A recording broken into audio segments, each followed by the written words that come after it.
জুলাই গণঅভ্যুত্থানের সময় যাত্রাবাড়ি থেকে লুট হওয়া অস্ত্রসহ 4টি আগ্নেয়াস্ত্র উদ্ধার ও 6 জনকে গ্রেপ্তার করেছে পুলিশ।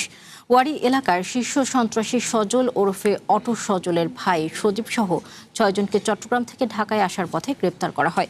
পরে তাদের দেয়া তথ্যে গেন্ডারিয়ার একটি বাসায় অভিযান চালিয়ে 4টি অস্ত্র ও মাদক উদ্ধার করে পুলিশ।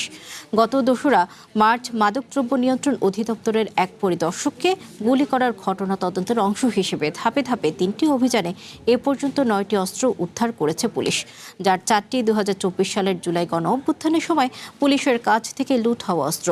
এই চক্রের মূল হোতা অটো সজলকেও 18 জন গ্রেপ্তার করে পুলিশ। এ পর্যন্ত এই চক্রের 14 জনকে গ্রেপ্তার করল পুলিশ। 4টি বিদেশি পিস্তল, 3টি ম্যাগাজিন, 12 রাউন্ড তাজা গুলি উদ্ধার করা হয়।